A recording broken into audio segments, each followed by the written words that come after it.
असतो मसद्गमय तमसो मज्योतिर्गमय मृत्युर्मा अमृतम गमय। ओम शांति शांति शांति। हरि ओम। আজকের রীনা বিশ্বাস এই আমাদের বগুড়ার এখানে তিনি দীর্ঘদিন বসবাস করেছেন। মাইক্রোফোনটা নেমে যাচ্ছে গো খালি। তা তার শরীর চলে গেছে, তার আত্মার যাতে শান্তি হয় তার জন্য একটু পাঠের ব্যবস্থা হয়েছে। হরিনাম সংকীর্তন, গীতা পাঠ এবং অন্যান্য তার ছেলে নিমাই বিশ্বাস আয়োজন করেছে। ঠিক আছে, চলবে। পড়ে যাচ্ছিল, ঠিক হয়েছে, দেখছি ঢিলা আছে। তা আমার আলোচ্য বিষয় আজকে মানুষ জন্মগ্রহণ করে, মৃত্যু হয়, কিছুকাল স্থায়িত্ব হয়, আবার শরীর ছেড়ে দেয়। এই জন্ম আর মৃত্যু চলতে থাকে। তা অনেকে প্রশ্ন করেন, মানুষ মরে গেলে কোথায় যান? এ বরাবরের জন্য প্রশ্ন হয়ে আসছে। উপনিষদিক যুগ, বহুকাল আগে। তা প্রসঙ্গক্রমে বলে রাখি, সনাতন ধর্মের সনাতন কাকে বলা হয় একটু ধর্ম আলোচনা করে নিয়েই তার সঙ্গে যোগ করি, তাতে সুবিধা হবে। সনাতন মানে যেটি বরাবর আছে, যার সৃষ্টি নাই, স্থিতি আছে, প্রলয় নাই, সেই জন্য তাকে সনাতন বলা হয়। বরাবর আছে। দৃষ্টান্ত স্বরূপ যেন এই পুকুরকে সৃষ্টি করেছে রায় পুকুর কি বিশ্বাস পুকুর, অর্থাৎ বিশ্বাসরা খুঁড়েছে, এটা পুকুর সৃষ্টি হয়েছে। রায় কোনো টাইটেল ছিল, তিনি খুঁড়েছিলেন, পুকুরটা বা দিঘিটা সৃষ্টি হয়েছে। কিন্তু সমুদ্রকে তৈরি করেছে, সেটি কিন্তু ইয়ত্তা পাওয়া যায় না। অর্থাৎ সৃষ্টির সময় থেকে, জগৎ সৃষ্টির সময় থেকে সমুদ্র আছে। সেই জন্যে এই সনাতন ধর্ম এটি শুরু থেকেই আছে। অর্থাৎ জীবধর্ম এবং জীবধর্মের ভিতরে আহার, নিদ্রা, মৈথুন, ভয়, এই চারটি অতিক্রম করে মনুষ্য বুদ্ধি যে আছে, সেই মনুষ্য বুদ্ধির ভাবনা হচ্ছে ঈশ্বরের প্রেরণা। নিজেকে সন্দর্শন করার, এই মাইক্রোফোনটা একটু চেঞ্জ করে দাও তো, নিচে নিচে গড়ে গড়ে যাচ্ছে সব বারবার। তা সেই জন্যে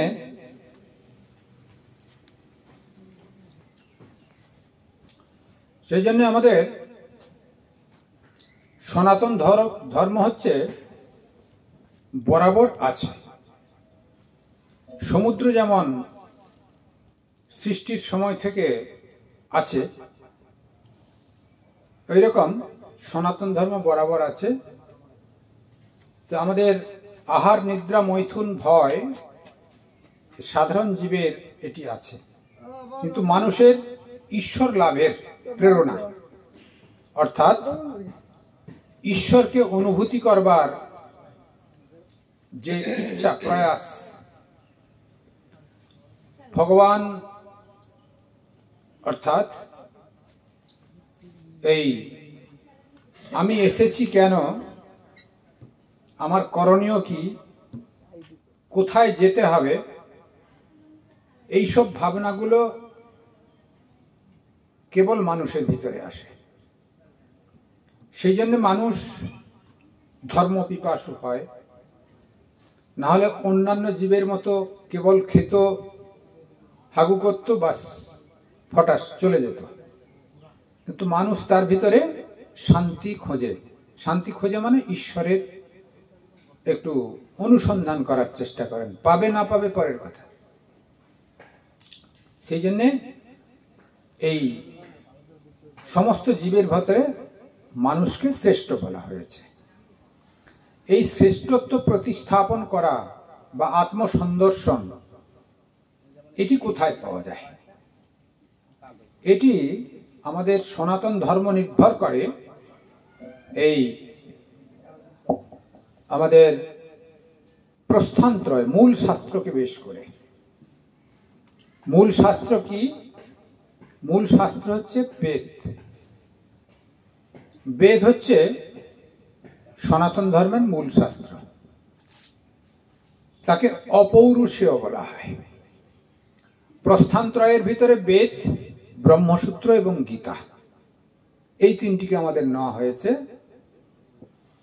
এই তিনটির ভিতরে বেদ হচ্ছে মূল শাস্ত্র। বেদকে অপৌরুষেয় বলা হয়। কেন? বেদ কোনো পুরুষ দ্বারা সৃষ্ট নয়। ধরুন আমাদের গৌতম বুদ্ধ জন্ম নিয়েছিলেন, নানক জন্ম নিয়েছিলেন, চৈতন্য মহাপ্রভু, ভগবান শ্রীকৃষ্ণ, ভগবান শ্রীরামচন্দ্র, দশাবতার, আরো অন্যান্য কিছু কিছু অবতার, ছোট অবতার বা আচার্য আছেন। তারা প্রত্যেকেই যারা যারা সনাতন ধর্মাবলম্বী স্বীকৃতি পেয়েছেন, তারা বেদকে ফলো করেছেন, বেদকে মান্যতা দিয়েছেন বা বেদকে বেস করেই জীবন চর্চা করেছেন। সেই জন্য তিনি সনাতন ধর্মের ভিতরে আছেন। আর যারা বেদকে স্বীকার করেননি, একটু নিজের মতো করে প্রয়োগ করেছেন, গৌতম বুদ্ধ যেরকম বুদ্ধ ধর্ম করে ফেলেছেন, তা গুরু নানক শিখ ধর্ম করে ফেলেছেন। এইভাবে খ্রিস্ট ধর্ম আগে জরথুস্ট ছিল, জরথুস্ট থেকে ইহুদি, ইহুদি থেকে খ্রিস্ট, এবং খ্রিস্ট ধর্মের পরবর্তীকালে হযরত মুহাম্মদ জন্মগ্রহণ করে মাত্র ১৫০০ বছর হলো প্রায়, মুসলমান ধর্ম সৃষ্টি হয়েছে। তা এগুলো যাই হোক, এক একটি করে আলাদা আলাদা ধর্ম যেন তৈরি হয়েছে, মূলত কাঠামো এক, বেশ এক। সেই ব্রহ্মচর্য, গার্হস্থ্য, বানপ্রস্থ, সন্ন্যাস, এগুলি সবারই লক্ষ্য, টার্গেট। আর কর্ম, ভক্তি, জ্ঞান, যোগ, অর্থাৎ যোগ পদ্ধতি, কর্ম আর ভক্তি, শ্রদ্ধা। আর এই কর্ম কথার অর্থ হচ্ছে ভগবানকে পেতে হলে নিষ্কাম কর্ম, ডিটেলসে যাচ্ছি না। ঈশ্বর অনুরাগে যে কর্ম হয় তাকে নিষ্কাম কর্ম বলে। ভক্তি, তা ভালোবাসা থেকে, শ্রদ্ধা, ভালোবাসা থেকে ভক্তি জন্মগ্রহণ করে সেটি। আর যোগ হচ্ছে ঈশ্বরের সঙ্গে সংযুক্তিকরণ। সাংখ্যমতে হচ্ছে পুরুষ প্রকৃতির মাধ্যম দিয়ে জগৎ সৃষ্টি হয়, পুরুষ প্রকৃতিকে আলাদা করে দেওয়া, তখন তার মুক্তি হয়ে যাবে, এটাকে যোগ বলা হয়। তা কর্ম, ভক্তি, যোগ। আর জ্ঞান, জ্ঞান হচ্ছে সৎ অসৎ বিচার। ঈশ্বরই সত্য বস্তু বা সৎ বস্তু, আর সব অসৎ। অসৎ মানে ঈশ্বর নয়, সেটি অসৎ। সেই জন্য ঈশ্বর সৎ বস্তু, আর সব ঈশ্বর নয়। যেন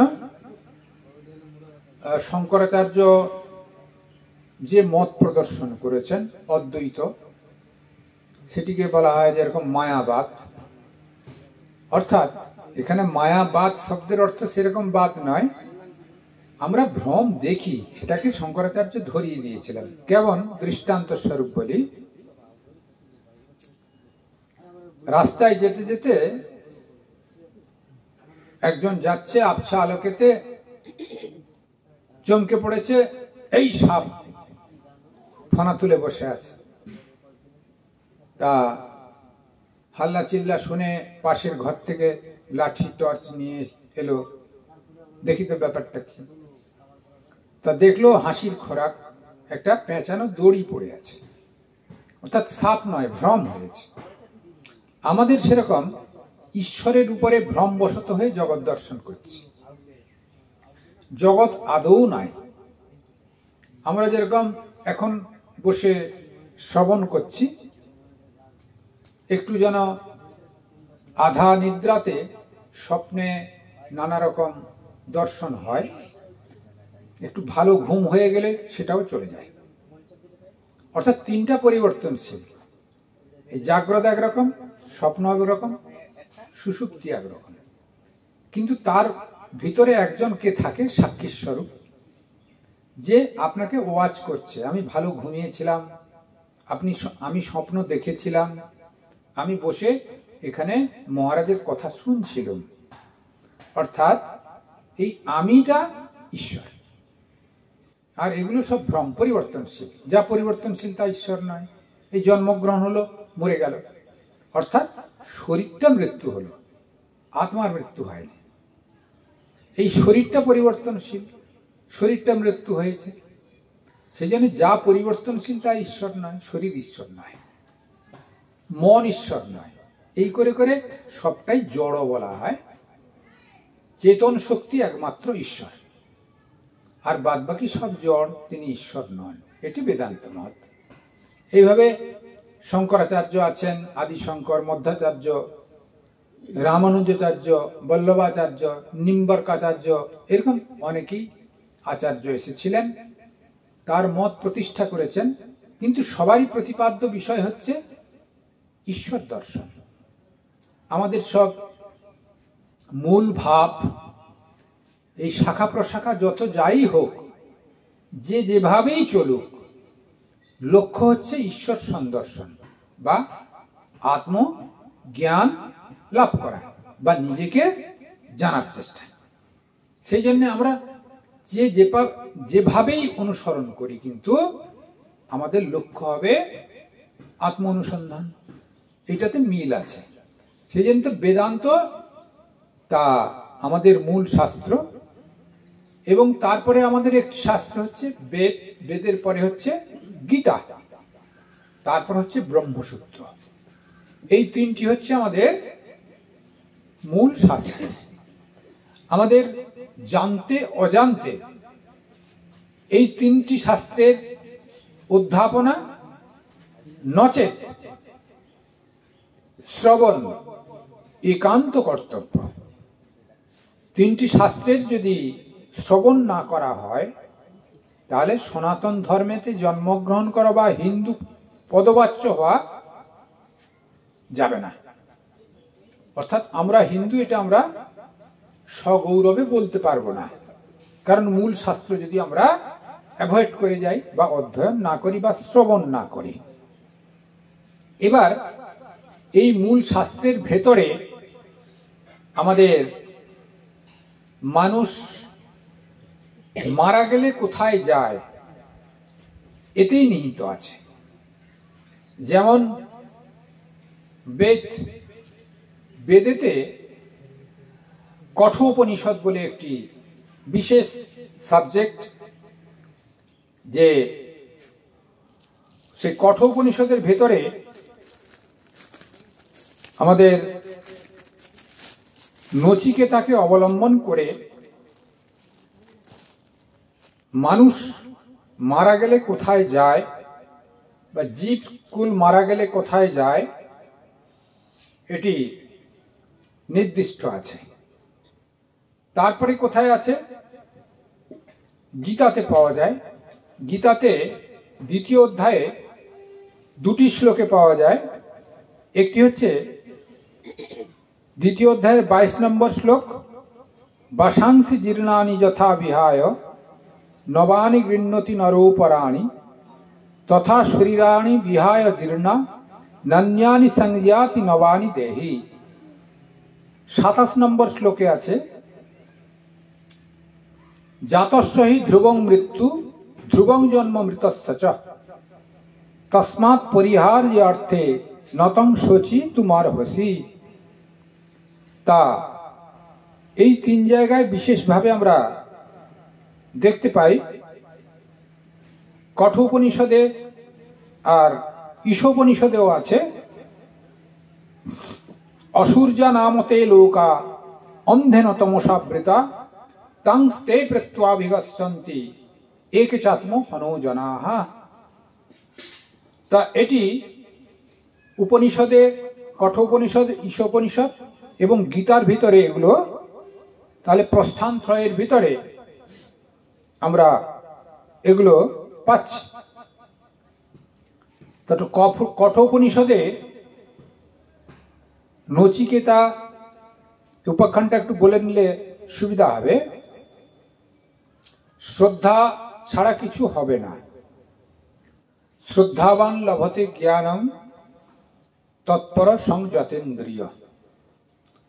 শ্রদ্ধাবানই একমাত্র এই শরীরকে, শরীর বোধকে রাহিত্য করতে পারে। সেই জন্যে শ্রদ্ধাবান ব্যক্তির দ্বারাই ঈশ্বরের অনুসন্ধানের সুযোগ হয়, অন্যে পারবে না।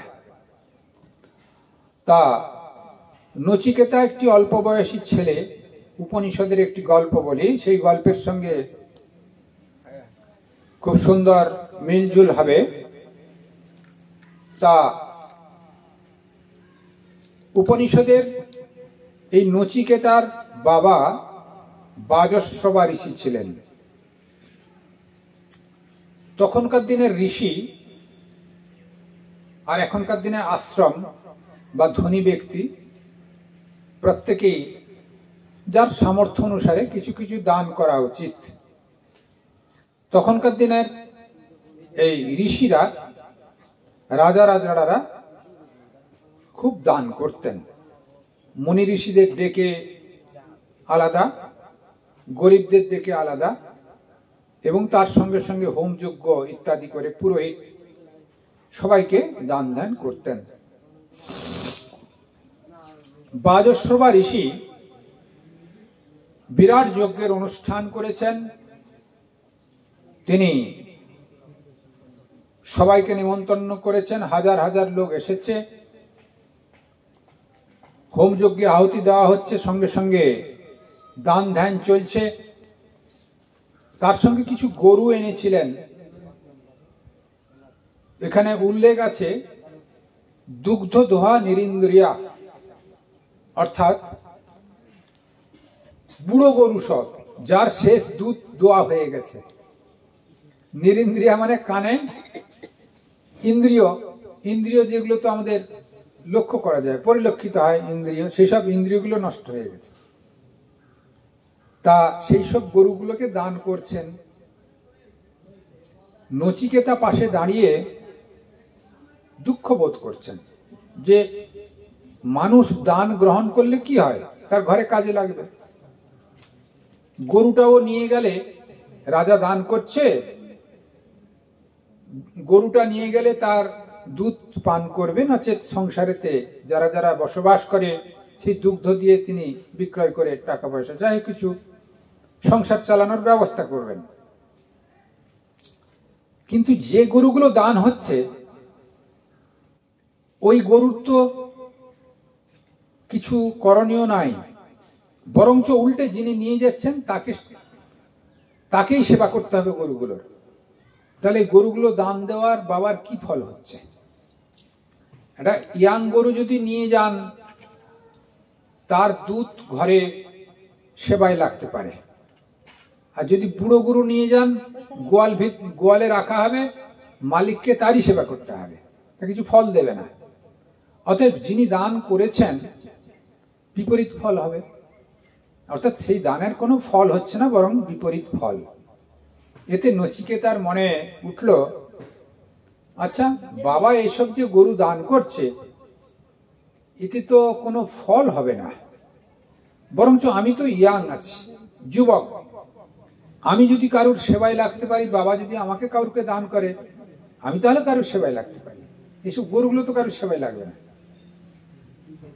তা তিনি বাবার কাছে গিয়ে বললেন, আমাকে কাউকে দিয়ে দাও, আমি লোকের সেবা করব। তুমি এইসব যে গরুগুলোকে দিচ্ছ, লোকের সেবায় তো লাগবে না, বরঞ্চ গরুগুলোকে সেবা করতে হবে লোককে, তোমার ফল উল্টো হবে। তা আমাকেই কাউকে দান করো। তো বাবা গুরুত্ব দেয়নি, বারবার পিড়াপিড়িতে বলছেন, যা তোকে জমকে দিয়ে দিলাম। যেরকম ঘরে বকে সবাই, ছেলেকে বিরক্ত করলে যেরকম বকে, বাবা তাই বললেন, যা তোকে জমকে দিলাম। আর ও তো খুশি মনে স্নান টান করে, নববস্ত্র পরিধান করে তিনি জমকে দিয়েছেন। জম লোকে যাত্রা করবেন, বাবা মাকে প্রণাম করতে গেছেন। তুমি তো আমাকে জমকে দিয়ে দিয়েছো, আমি জম লোকে যাচ্ছি। সে কি বাবা, আমি কখন বললুম? বলছি সে কি, তুমি ব্রাহ্মণ, এত তুমি দান করছো, যজ্ঞ করছো, আর আমাকে তুমি এখনই বলেছো আমি তোমাকে জমকে দিয়ে দিলাম, আবার এখনই না বলছো?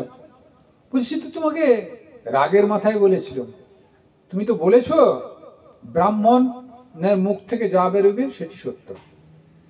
তা আমি জমলোকে চলে গেলাম। তা কি আর করেন, তিনি জমলোকে চলে গেছেন। জমলোকে যেতে হলে শরীর ছাড়তে হবে। তিনি ধ্যান মার্গে শরীর ছেড়ে জমলোকে চলে গেলেন সূক্ষ্ম শরীরে। 3 দিন উপবাস আছেন, অর্থাৎ 3 দিন যমরাজ ছিলেন না, অন্য লোকে চলে গেছিলেন। তা সেই জন্য 3 দিন আছেন। তা 3 দিন পরে যমরাজ যখন ফিরলেন, যমরাজ ফিরে বলছেন, তুমি বাচ্চা ছেলে বসে আছো 3 দিন না খেয়ে দে, তা তার জন্য তোমাকে 3টি বর দেবো আমি। বলছে বাহ, ঠিক। তা 3টি বর যখন দেবে, আগে তুমি সেবা শুশ্রূষা করো, তোমার কথা শুনছি আমি। তার অতিথি অভ্যর্থনা করা হলো। তখনকার দিনের অতিথি অভ্যর্থনা এখনো আছে, চা বিস্কুট। তার আগে ছিল, ছোটবেলায় দেখেছি, শরবত বানিয়ে দিত। তার মাঝখানে আবার ইয়াং জেনারেশন সিগারেট ধরেছিল। অতিথি অভ্যর্থনা, বিড়ি, বুড়োরা বিড়ি, ইয়াংরা সিগারেট। তা এখন পরিবর্তন হয়ে চা হয়েছে। তার আগে ছিল, অতিথি গেলে ভালো করে ভুরিভোজ রান্না করে তার নিজস্ব রুচি অনুসারে সে যা খেতে চায় সেটি রান্না করে খাওয়ানোর ব্যবস্থা ছিল।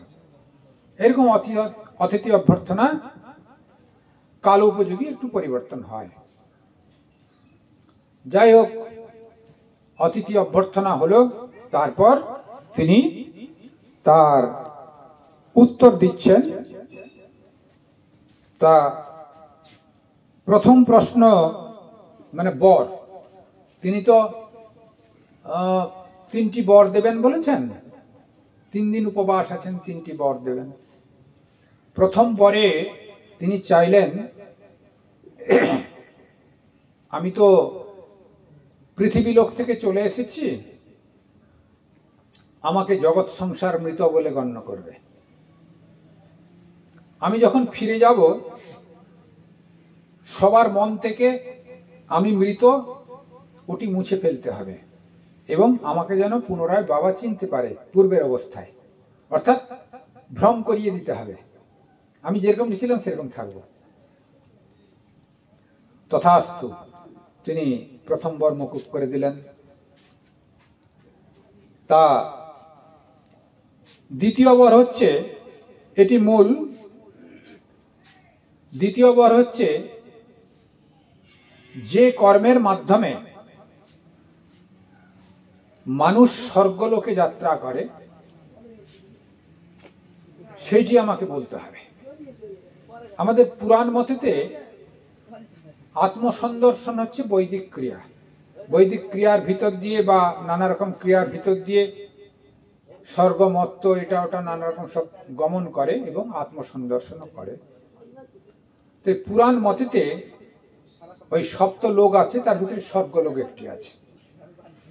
তো স্বর্গলোকে মানুষ কি করে যায় সেটিও প্রশ্ন ওনার ছিল।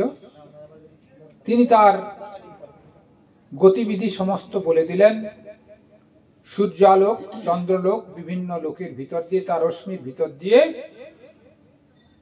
মানুষ তার কর্ম অনুসারে গমন করেন। যিনি ভালো কর্ম করেন, এই জগতে দান ধ্যান আধ্যাত্মিক জগতের ভাব নিয়ে থাকেন, পুণ্য কর্ম করেন, তিনি কিছুকাল স্বর্গলোকে বসবাস করেন। তারপর ব্রীহি জবাদি রূপে আবার তিনি ধরিত্রীতে জন্মগ্রহণ করেন, মনুষ্য রূপে আবার জন্মগ্রহণ করেন। নানা রকম ভাবেতে ব্যাখ্যা আছে। তা এগুলো উপনিষদিক সমস্ত ব্যাখ্যাগুলো তিনি করলেন। আর নচিকেতা শ্রবণ করে তিনি প্রত্যেকটা শ্লোক পুঙ্খানুপুঙ্খভাবে মেমোরিতে রাখলেন। তা যমরাজ জিজ্ঞেস করছেন, আমি যা বললাম সব বুঝতে পেরেছো? বলছে, হ্যাঁ, আপনি জিজ্ঞেস করুন। তার সেই মেমোরি দেখে নচিকেতাকে বললেন, তৃতীয় প্রশ্ন পরে হবে, তোমাকে আরেকটি, তোমার মেমোরির জন্য তোমাকে আরেকটি বিশেষ বর দিচ্ছে। সেই বর হচ্ছে, তুমি যতদিন এই ধরিত্রীতে থাকবে বা ধরিত্রীতে না থাকলেও তোমার নামে অগ্নি প্রতিষ্ঠিত হবে, নচিকেত অগ্নি। তা সেখানে যেখানে হোম যজ্ঞ যাই হোক, উনার নামেই অগ্নি প্রতিষ্ঠিত হয়। এবং আগেকার দিনে বিবাহ করলেই ঘরে একটা অগ্নিকুণ্ড রাখা হতো। বৈদিক কালচার এটা ছিল। স্বামী স্ত্রী ঘুম থেকে উঠে স্নান করে এসে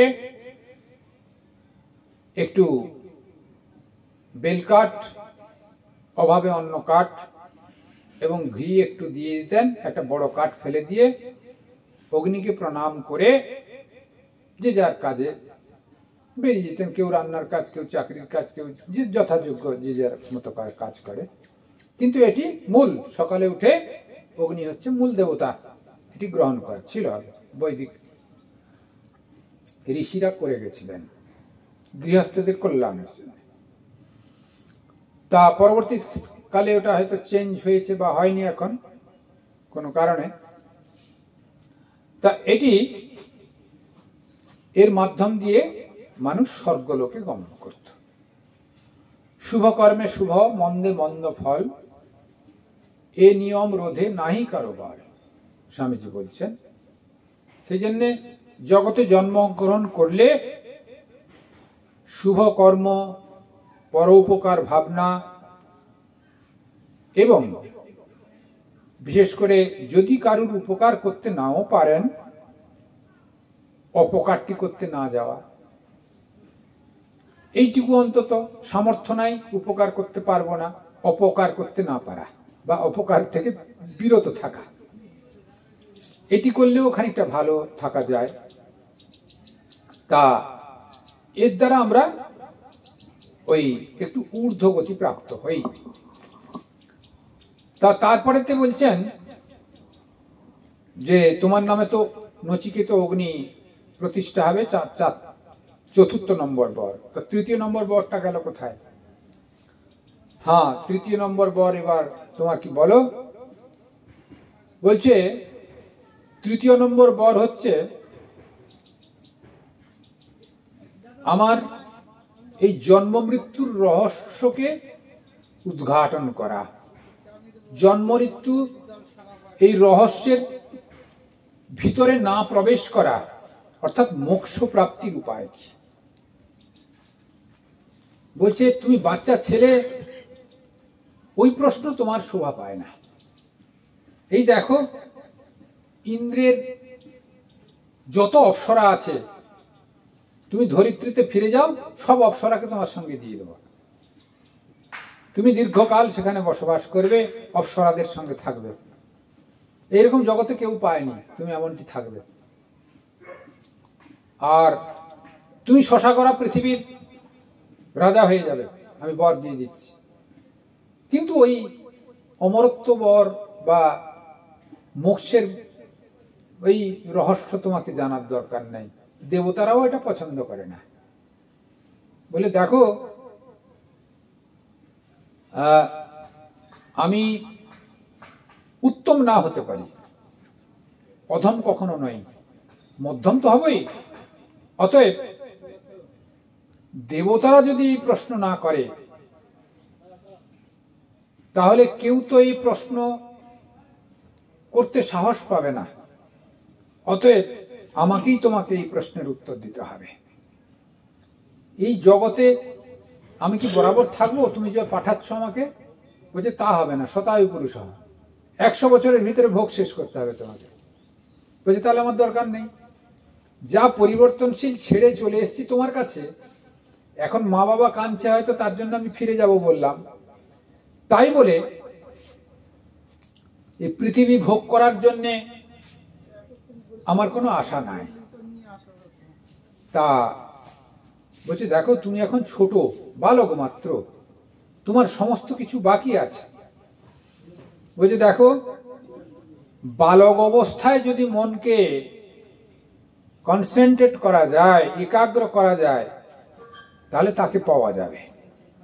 তুমি আমাকে ওইসব বুদ্ধি দিও না, আমি যে প্রশ্ন করেছি তার উত্তরটি তুমি দিও। অমরত্ব বর আমি চাই না, কিন্তু মানুষ কি করে অমরত্ব পেতে পারে, মৃত্যুকে জয় করতে পারে, জন্ম মৃত্যুর এই টানাপোড়েন থেকে অব্যাহতি পায়, সেটি তোমাকে বলতে হবে। আমার এই অপ্সরার দরকার নাই, পৃথিবী ভোগের দরকার নাই। তুমি যদি এই শরীরে বরাবর আমাকে থাকতে বলো, সে একরকম, বরাবর তো থাকতে তুমি দেবে না।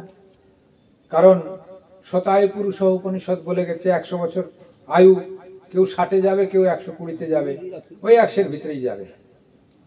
অতএব তাহলে আমাকে অমরত্বের সন্ধান তোমাকেই দিতে হবে।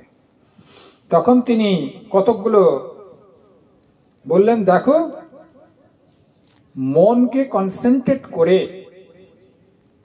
শরীর বোধকে রাহিত্য করে, এইসব ভাবনাগুলো যদি তোমার ভিতরে প্রয়োগ হয়, তাহলে তুমি অমরত্ব লাভ করতে পারবে।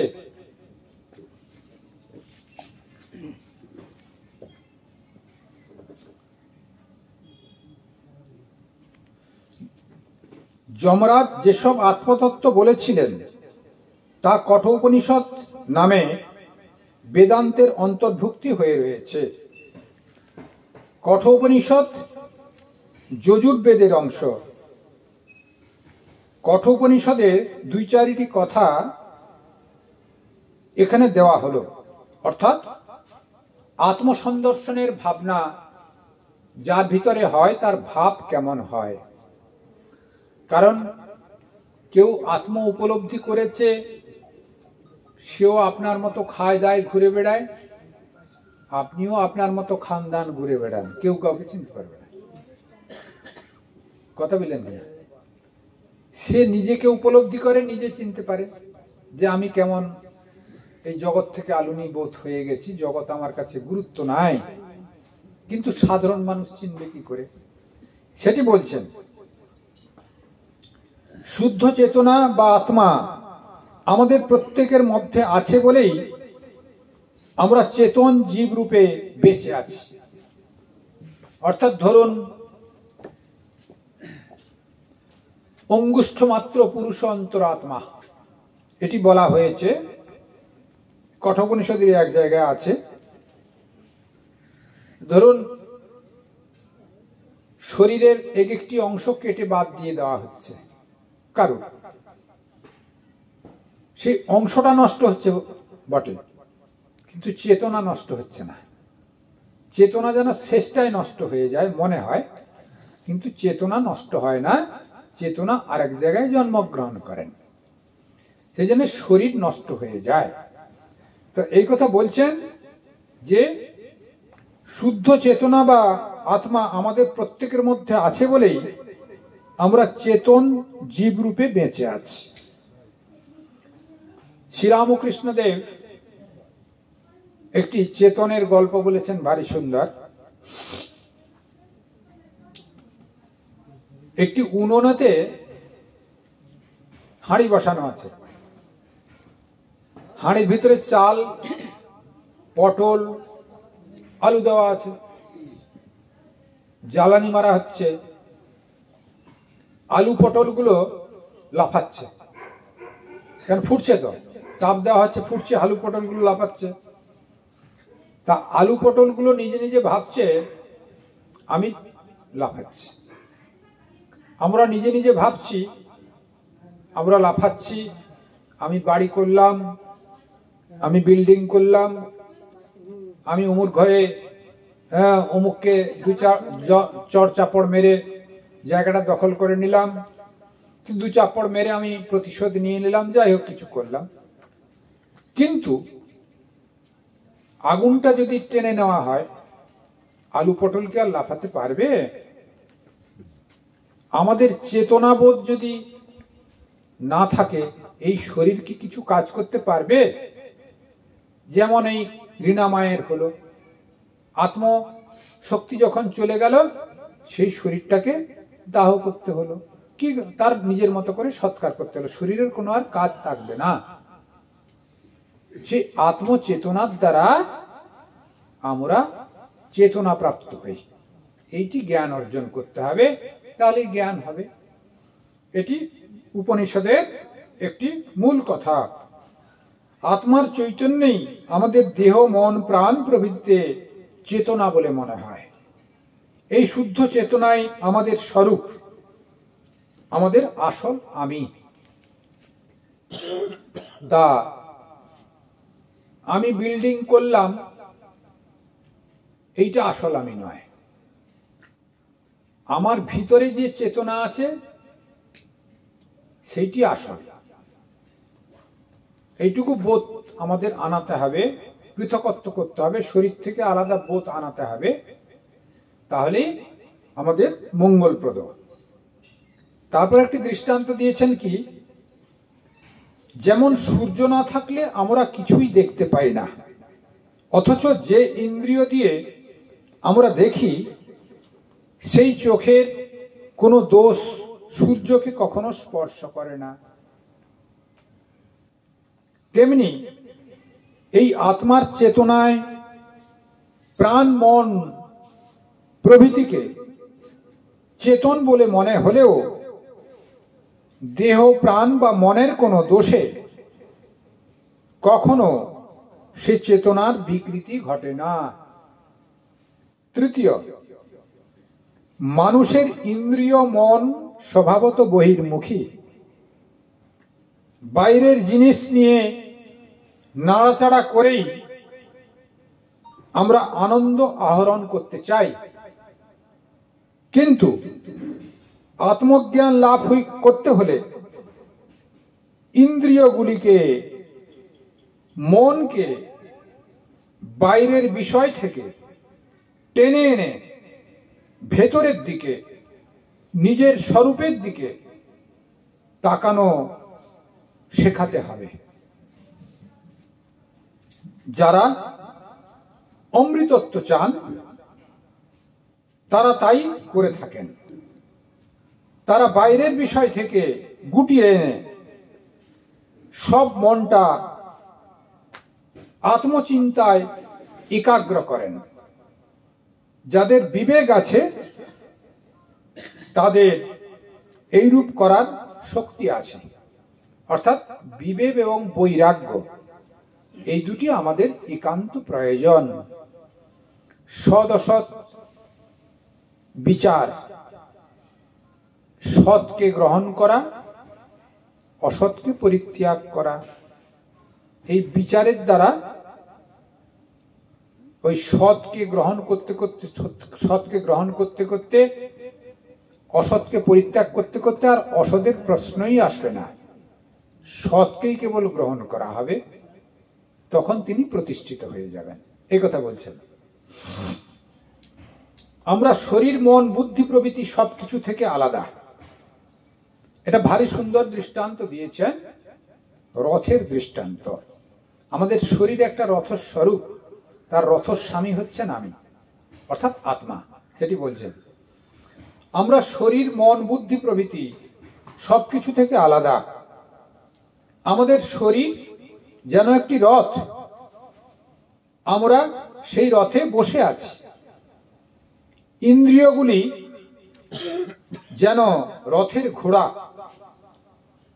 মন যেন তার লাগাম, আর এই রথের সারথি হচ্ছেন বুদ্ধি। আমাদের বুদ্ধি যদি বিবেকবান হয়, কোনটা ভালো পথ, কোনটা মন্দ পথ, সে জ্ঞান যদি তার থাকে, আর লাগাম যদি ঠিক মতো টানতে পারে, মন যদি তার বশে থাকে, তাহলে সে দুরন্ত ঘোড়াগুলিকে তাদের খুশি মতো এদিক ওদিক ছুটতে দেয় না, রথ ঠিক মতো চালিয়ে নিয়ে লক্ষ্যে পৌঁছাতে পারে। কঠোপনিষদের ভারী সুন্দর এই দৃষ্টান্ত। শরীর রথস্বরূপ, রথস্বামী আমি কন্ট্রোল করলে, লাগামটা যদি ঠিক ধরে রাখি, তাহলে মনগুলোকে কন্ট্রোল করতে পারবো। মন রূপ ইন্দ্রিয়গুলো যদি কন্ট্রোল হয়, তাহলে বাইরের উচ্ছ্বাসে আমরা উচ্ছ্বাসিত হব না, বাইরের দুঃখে আমরা দুঃখিত হব না, আমরা নিজের মতো থাকবো, অর্থাৎ ঈশ্বর অনুভূতির রাজ্যে বিরাজ করতে পারবো। একথা বলছি।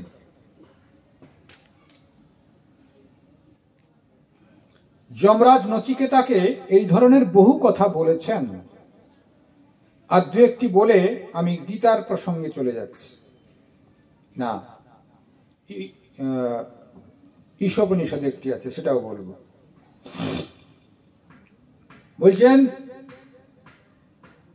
একটা জন্মের চেষ্টার পথে শেষে পৌঁছতে না পারলে মানুষ এ পথে যতটুকু যায় ততটুকু সে এগিয়ে থাকে, সেটুকু চেষ্টার ফল নষ্ট হয়ে যায় না। গীতাতেও ভগবান বলছেন। তা এ জন্মে যতখানি উন্নতি করে ততখানি উন্নত মন নিয়েই আবার জন্মায়। যতটুকু আপনার এগানো থাকলো, যদি শরীর ছাড়েন, জ্ঞান লাভ হলো না,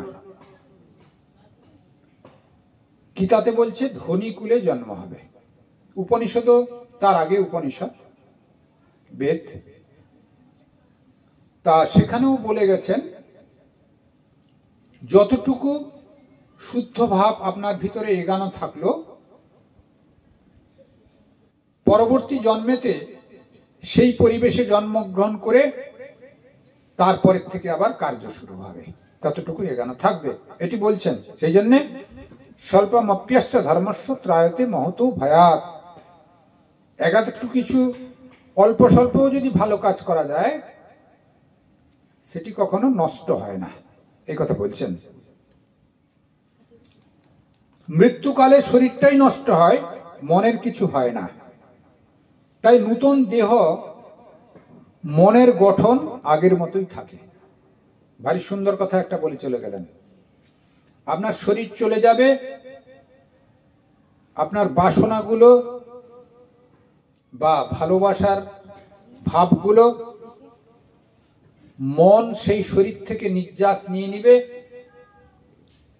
নিয়ে যেখানে জন্মগ্রহণ করবে সেই মন ক্রিয়া করতে থাকবে। আপনি মায়ার বশবর্তী হয়ে এই ঘরে জন্ম থেকে মৃত্যু হলো, এই ঘর থেকে এখানকার খবর আপনার থাকলো না, কিন্তু মনের সংস্কারটুকু সে নিয়ে চলে গেল। এখানকার যা স্বভাব, নব শরীরেও সেই স্বভাব প্রাপ্ত হবে 5 বছরের পর থেকে। তা সেই জন্যে শাস্ত্র বলছে আমরা সবসময় শুভ ভাবের বিকাশ ঘটাবো, তাহলে সামনের জন্মেও যেখানে জন্মগ্রহণ হবে মন যে সংগ্রহ করতে থাকবে শুভ ভাবই সংগ্রহ করবে, তখন আমাদের লাইফ ধীরে ধীরে ডেভেলপ হয়ে যাবে, উন্নততর হয়ে যাবে। এই কথা বলছেন। ঈশোপনিষদ বলছেন, তা ঈশোপনিষদে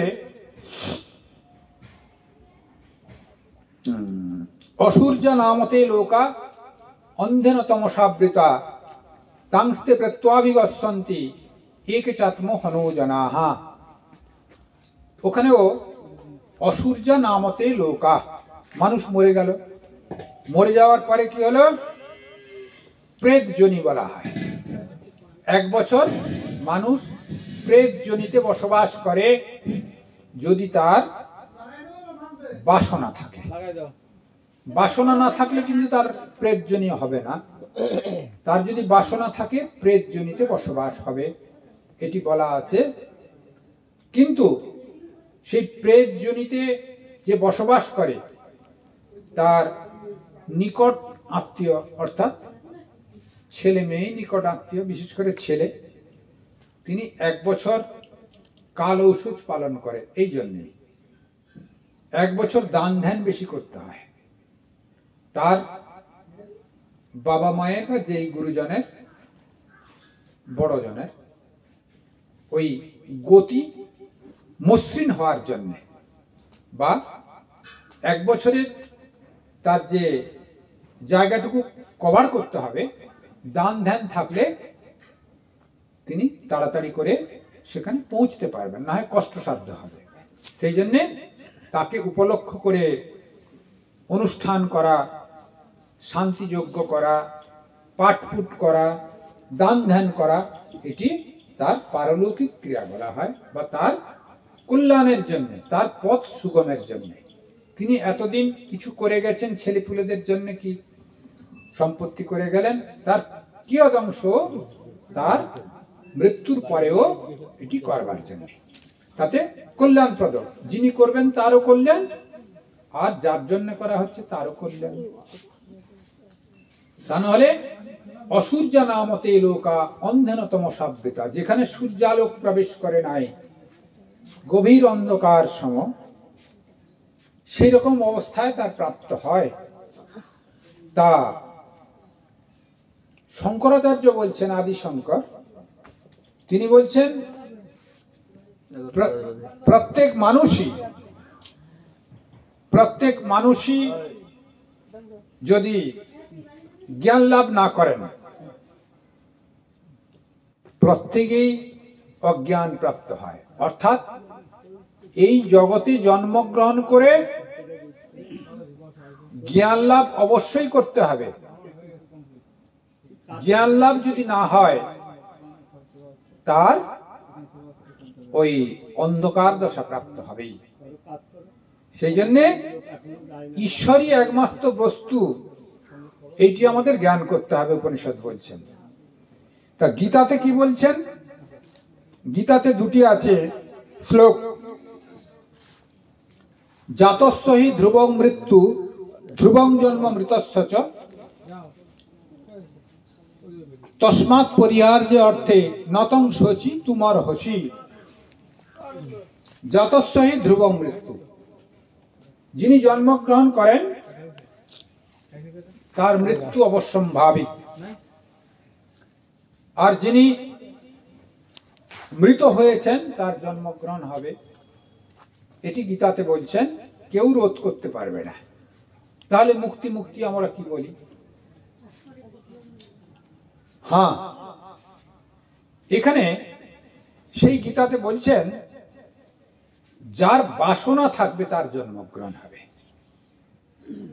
বাসনা থেকে মুক্ত হতে হবে। ওই এতে আছে না, বাসনায় আগুন দে, অহংকার নাশ করো। অহংকারকে যদি নাশ করা যায় বা বাসনাকে যদি নির্মূল করা যায়, তাহলে তার জন্মগ্রহণ হবে না। জাতস্রহি ধ্রুবং মৃত্যু ধ্রুবং জন্ম মৃতস্য চ, এটি গীতাতে বলা হয়েছে সাধারণ জীবের জন্য। অসাধারণ জীব, যারা অবতার পুরুষ, যারা আচার্য, যারা আধিকারিক ব্যক্তি, উঁচু ধরনের সাধক, তারা মৃত্যুকে জয় করবেন, তাদের জন্মগ্রহণ হবে না যদি তিনি দেহবোধ রাহিত্য হয়ে যান, জ্ঞান লাভ করেন। আরেকটি গীতাতে বলছেন কি, সেটি কেমন ভাবে শরীর ছাড়েন সেটি আছে গীতার 22 নম্বর শ্লোক। বাসাংসি জীর্ণানি যথা বিহায় নবানি গৃহ্ণতি নরোপরাণি তথা শরীরাণি বিহায় জীর্ণা নন্যানি সংজাতি নবানি দেহি। বাসাংসি জীর্ণানি যথা বিহায়, তা আমাদের বিহায় মানে পরিত্যাগ করা। বাসাংসি জীর্ণানি আমাদের পরিদেহ বস্ত্র, পরিদেহ বস্ত্র জীর্ণানি মানে ছিন্ন হয়ে যাওয়া, ছিঁড়ে যাওয়া বা অচল হয়ে যাওয়া। এটা দ্বিতীয় অধ্যায়ের 22 নম্বর শ্লোক। আর যেটা এর আগে বললাম দ্বিতীয় অধ্যায়ের 27 নম্বর শ্লোক। দ্বিতীয় অধ্যায়ের মুক্তির কথা বলা হয়েছে, লাস্ট শ্লোকগুলো পড়বেন, ভালো লাগবে। হয়তো আজকে সময় নেই, না আলোচনা করা যেত। আচ্ছা, এই আমরা বস্ত্র পরিধান করি, পুরানো হয়ে গেলে ছিন্ন ভিন্ন হয়, একটি নূতন বস্ত্র আনয়ন করা হয় বাজার থেকে, তারপরে এটাকে পরিত্যাগ করে নববস্ত্র পরিধান করা হয়। অর্থাৎ এই শরীরটার উপরে যে কভার, ওই সমাজে বসবাসের জন্য লজ্জা নিবারণ, এই বস্ত্র ছিঁড়ে গেলে পরিত্যাগ করা হয়, সে কি নববস্ত্র এনে। আমাদের এই গীতাতে ভগবান বলছেন এই বস্ত্রকে পরিত্যাগ করার মতো আমাদের শরীরও পরিত্যাগ করা হয়। আত্মা অবিচল থাকেন, এই আত্মার, জীবাত্মার, এখানে আত্মা মানে পরমাত্মা নয়, জীবাত্মা, এই জীবাত্মার মনের বিকার বা বাসনা কামনা, বিকার অর্থাৎ এখানে বাসনা কামনা, বাসনা কামনা চরিতার্থ হয়নি বলে কাপড়টা ছিঁড়ে গেছে, তা ছিঁড়ে ফেলে দিয়ে নতুন কাপড় আনতে হচ্ছে, না হলে তো আর আনার দরকার ছিল না। আমাদের মনের বাসনা কামনা শেষ হয়নি বলে আর একটা শরীর ধারণ করা হচ্ছে। উপনিষদ বলছে জলৌকাবৎ।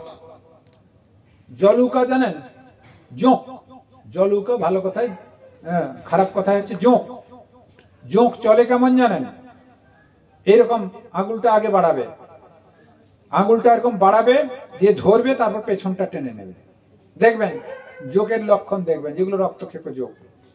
প্রথমে মাথাটা বসাবে, তারপর নিচটা নিয়ে যাবে। সেই জন্যে আমাদের আত্মা জলৌকাবৎ গমন করেন। মানুষ যখন সুনিশ্চিত মৃত্যু জানবেন, সে জানতে পেরে যায়, প্রত্যেক জীবাত্মা জানতে পারে। কুকুর, ছাগল, বিড়াল, মানুষ তো জানবেই, মৃত্যুর আধ ঘন্টা আগে জানতে পেরে যায় আমি অমুক জায়গায় জন্ম নিচ্ছি। যে খারাপ জন্ম যার হচ্ছে সে ভয়ে আটকে ওঠে, ওখানে কাটাবো গিয়ে, ওখানে কাটাতে পারবে, ওই পরিবেশে সে তো তখন তো মায়া তাকে এমন ভুলিয়ে দেবে, ওই পরিবেশেই সে থাকবে। অর্থাৎ এই জন্মে যে খারাপ করেছিল সে জন্ম নিচ্ছে, তার কর্মফল সে বুঝতে পারছে নিজে নিজে, সেই জন্য তার বিবর্ণ হয়ে যায়, ভয়ে আটকে উঠে, তারাই বেশি যন্ত্রণা ভোগ করে মৃত্যুর সময়।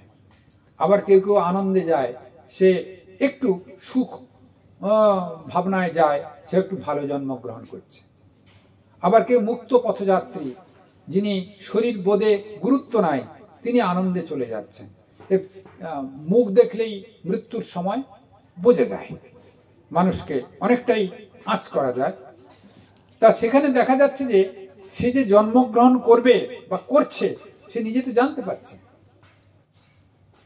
অর্থাৎ নিজের শরীর পরিত্যাগ করে জলৌকাবৎ এক জায়গায় পাকড়ানো হয়েছে, মায়ের গর্ভে চলে গেছে, একটু দূরে দূরে দূরে পড়ে যাবে, তা মায়ের গর্ভে চলে যাচ্ছে, সেজন্য মৃত্যু সুনিশ্চিত, কেউ রোধ করতে পারবে না।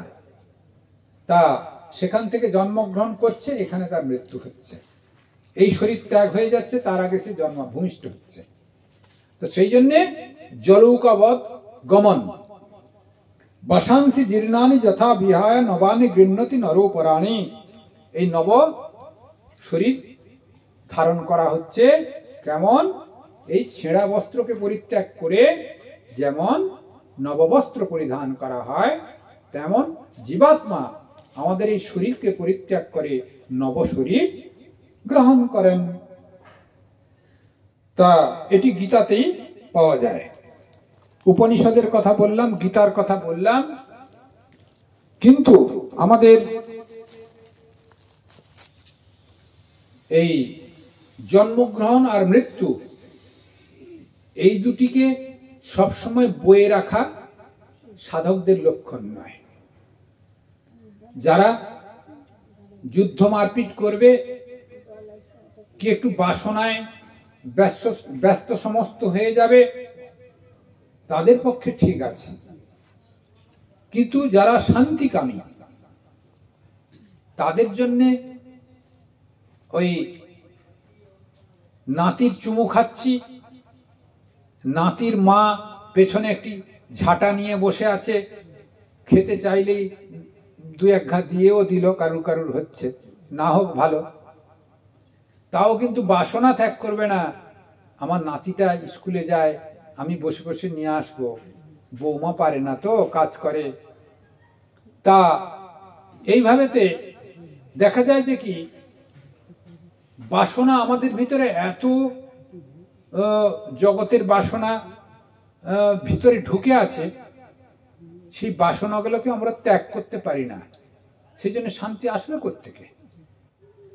বারবার উপনিষদ শান্তির কথা বললেও আমাদের মন যদি শান্তি না চায়, আমাদের মন যদি শান্তি প্রিয়াসী না হয়, তা আমরা শান্তি কোথা পাবো? দ্বন্দ্বের ভিতর দিয়ে আমাদের এগিয়ে যেতে হবে। এটি শাস্ত্র বলছেন, জীবাত্মা এইভাবে দ্বন্দ্বের ভিতরে এগিয়ে যায়, যেহেতু সে বাসনা ত্যাগ করতে পারে না। তো আজকে এই আমাদের এক মায়ের শরীর যাওয়ার যে পরিস্থিতি হয়েছে, তার ছেলে আয়োজন করেছে, তার জীবাত্মার শান্তি কামনা করি, তিনি যেন যে শরীরে ছিলেন তার থেকে উচ্চ গতি লাভ করেন। আশা করব তিনি ভালোই ছিলেন, আমাদের সঙ্গে পরিচয় ছিল আগে, তা সেই জন্যেই তার ছেলে নিমাই আমাদের আশ্রমেও যান, তাই ডেকেছেন, এলাম একটু আপনাদের সামনে, একটু ধর্মীয় কথা হলো, ঠাকুরের কি একটু মৃত্যু হলে কোথায় যায় এসব কথা হলো। তা আর বেশি সময় নাই, আমি এখানেই শেষ করব। তা আপনাদের সকলের মঙ্গল কামনা করি। তা আপনারা সকলে এই ছোটখাটো ক্ষুদ্র বাসনাগুলো পরিত্যাগ করে, ছোটখাটো দ্বন্দ্বকে অতিক্রম করে মনকে কনসেন্ট্রেট করার চেষ্টা করবেন, যে কোনো ধর্মাবলম্বী হোক, মুসলমান হোক, খ্রিস্টান হোক, হিন্দু হোক, বৌদ্ধ হোক, জৈন হোক, সবার লক্ষ্যস্থল কিন্তু আত্মসন্দর্শন। কেউ ভুল পথে চলছে, কেউ আংশিক ভুল পথে চলছে, কেউ ঠিক পথে চলছে, কেউ আংশিক ঠিক পথে চলছে, কিন্তু লক্ষ্যস্থল জানতেও জানতে সেই আমি শান্তির কামনা করি, কিন্তু সেটা জানে না, গুরু ঠিক পায় না, ঠিক আদর্শ মেলে না, শাস্ত্রকে ঠিক ফলো করে না, তাই এরকম চলে, কিন্তু লক্ষ্যস্থল প্রায় একই জানবেন। সেজন্য আপনাদের যে পথই অবলম্বন করুন, হ্যাঁ, সর্বমঙ্গল এই আমাদের ঠিক আছে, তা সবার কল্যাণ কামনা করে সর্বে ভবন্তু সুখিনঃ, সর্বে সন্তু নিরাময়া, সর্বে ভদ্রাণি পশ্যন্তু, মা কশ্চিৎ দুঃখমাং ভবেৎ। সকলের মঙ্গল হোক, সকলে ভালো থাকুন, সকলের কল্যাণ হোক। তা আমাদের নিমাই বলে গেল একটু মায়ের প্রণাম মন্ত্রটা বলে দিতে। চণ্ডী দেবীর প্রণাম মন্ত্র, আমি 3টে প্রণাম মন্ত্র বলে এখানে শেষ করব। ওম সর্বমঙ্গল মঙ্গল্যে শিবে সর্বার্থ সাধিকে, শরণ্যে ত্র্যম্বকে গৌরী নারায়ণী নমস্তুতে। সৃষ্টি স্থিতি বিনাশানাং শক্তিভূতে সনাতনী, গুণাশ্রয়ে গুণময়ে নারায়ণী নমস্তুতে। শরণাগত দীনার্তং পরিত্রাণং পরায়ণে, সর্বস্বার্থী হরে দেবী নারায়ণী নমস্তুতে। আমাদের শরণাগতি মূল। যা কিছু হোক একজন গার্জেন ঠিক করবেন। বাচ্চা ছেলে যেরকম বাবা মাকে বিশেষ করে গার্জেন ভেবে নেয়, আপনারা ভগবানকে, গুরু ইষ্টকে একটি গার্জেন ভেবে নেবেন, অর্থাৎ শরণাগতি, তাকেই সমস্ত কিছু সমর্পণ করবেন। সমস্ত কাজ সকাল থেকে সন্ধ্যা থেকে সকাল তাকেই সমর্পণ করবেন। দেখবেন এই কর্মগুলো আপনার নিজের থাকছে না, ভগবানের হয়ে যাচ্ছে। ভগবানের যদি কর্ম হয়ে যায়, আপনার কর্মফল আর ভোগ হচ্ছে না, ভগবান সব নিয়ে নেবেন, অর্থাৎ নিজে শান্তি পাবেন। অশান্তির কারণ দূর করতে হলে ওই ভগবানের সমর্পণ করতে হবে। ভালো থাকুন, কল্যাণমস্তু।